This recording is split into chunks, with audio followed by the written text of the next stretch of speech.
Hello everyone and welcome to Story Time with Mr. Ryan. Today I thought we would read something a little different from our ordinary complement of stories. Today I thought we would read Seeing Into Tomorrow. This book is a very fine book because it is a collection of haikus by African-American renowned writer Richard Wright with illustrations by Nina Cruz. You might be wondering, Mr. Ryan, exactly what is a haiku?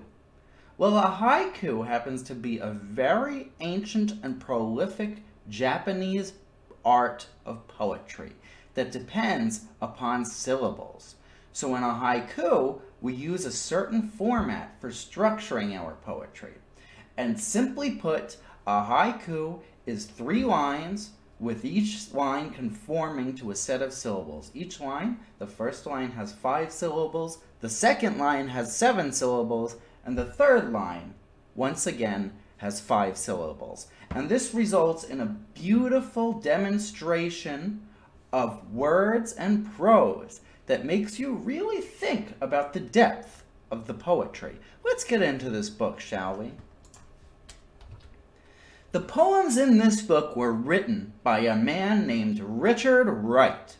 When Richard was a child in Mississippi, he did not know he would grow up to be a famous writer. He was a little boy who knew the sound of trees rustling in the wind, the journey of a solitary ant, and the brown of a muddy dirt road. Richard grew up in a time and a place when many people said that brown little boys like him didn't grow up to be famous writers. But he did. Richard Wright wrote stories, novels, essays, plays, and poems known all over the world, and I would guess that one of the first words he wrote was his name. Just enough of snow for a boy's finger to write his name on the porch. As my delegate, my shadow imitates me, the first day of spring. A delegate is somebody who goes for you, my shadow in this case. Is this the dirt road, winding through windy trees, that I must travel?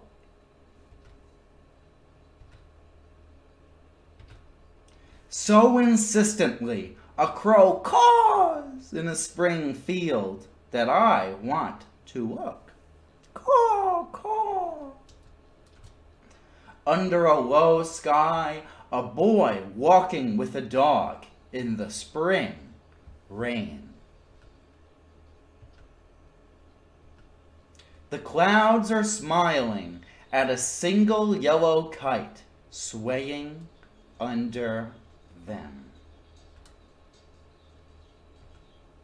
Empty railroad tracks, a train sounds in the spring hills, and the rails leap with life. Choo-choo. A loud, ticking clock. Tick.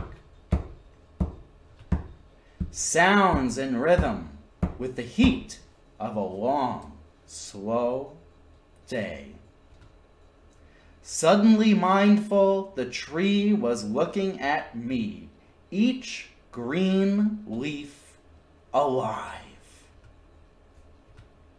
Say, Mr. Beetle, are you taking a detour? Crawling on my knee? As day tumbles down, the setting sun's signature is written in red. A spring sky so clear that you feel you are seeing into tomorrow. The haikus that you have just read are 12 of more than 4,000 written by Richard Wright. Haiku poems originated in Japan. Most haiku, including the ones in this book, have 5 syllables in the first line, 7 syllables in the second line, and once again 5 syllables in the third. They typically don't rhyme, like most poetry. Traditional haiku describes something or some place in nature at a specific time, a moment. Through this description of feelings such as happiness, sadness, Loneliness or anger may be expressed, but it is rarely named directly. Richard Wright was one of the most important African-American writers of the 20th century. He is known for his writing about the suffering caused by racism and about struggles for freedom in the United States and around the world. When I first read these poems, I wondered what inspired Wright to write about nature and the seasons. I found out that he wrote them at a time that he described himself as being even more sensitive than usual. Perhaps that made the places and things he saw every day look new and inspiring. The poems are also tied to his memories of being a young boy in the countryside.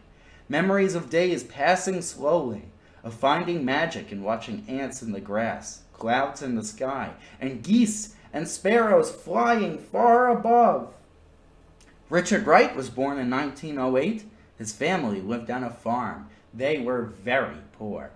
His father, Nathan Wright, was a sharecropper. Sharecroppers were farmers who rented land from other farmers.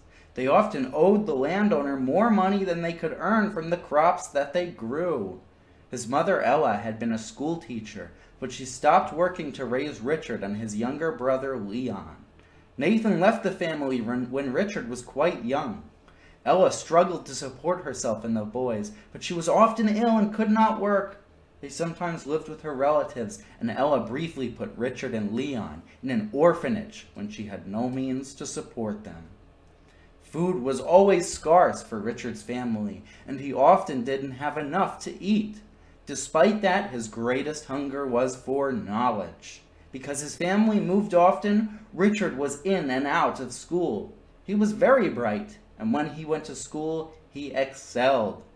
He loved books and aspired to be a writer. He published his first story in a black newspaper when he was still a teenager. The story was inspired by the detective stories he liked to read.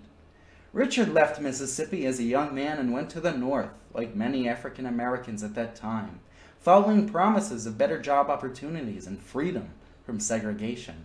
He got his start as a writer in Chicago and eventually moved to New York City. While there, he wrote his best-known books, Uncle Tom's Children, Native Son, and his autobiography, Black Boy. Native Son and Black Boy were bestsellers and were widely read and discussed. Although the success of his books made Richard famous, he kept moving because fame could not protect him from the sting of prejudice in his daily life. He heard that circumstances were better for African Americans in Europe, so he moved to France with his wife and daughter in 1947. In Paris, the Wrights had another daughter. Richard made friends with many writers, artists, and intellectuals, and was inspired by them. He wrote more novels, essays, and plays. He traveled to Spain, Indonesia, and Ghana, and wrote about the struggles for freedom in those countries. In 1959, while Richard and his family were vacationing in the French countryside, he started writing haiku. His writing had not been going well, and his health was poor, so perhaps it was a good time to try something new. He wrote about things he observed and things he remembered. He read his haiku aloud to his teenage daughter and encouraged her to write them too. Then Richard sorted through the thousands of poems he'd written and picked out his favorites. He told a trusted friend about the haiku, saying, "Maybe they have no value, but I'll see." Richard Wright died in 1960 at the age of 52. His haiku were finally published in 1998 as a collection of 817 poems in a book titled Haiku, This Other World. Would you like to write haiku? Take a look around you. Use all your senses. What do you see? What do you smell? What do you hear? How do you feel? Have fun. Thank you all very much for joining me for this book. I hope you will all enjoy these excellent little haikus, and I hope it encourages you to write haiku as well. I love this book in particular because it focuses a lot on nature and the seasons, in particular the changing of winter to spring. It's pretty cold now, but soon we'll all get to see the changing into beautiful spring with the warm weather and the lovely flowers. I hope you guys enjoyed reading, and I hope you learned a little bit about Richard Wright and his wonderful writing, as well as the haiku format. Thanks everyone for watching. I'm Mr. Ryan. I had a lot of fun reading this. Please feel free to check out my other stories on this channel, or if you're looking for fun activities you can do right from home, go ahead and check out veronalibrary.org/children. Until next time, I'll be seeing you. Bye-bye.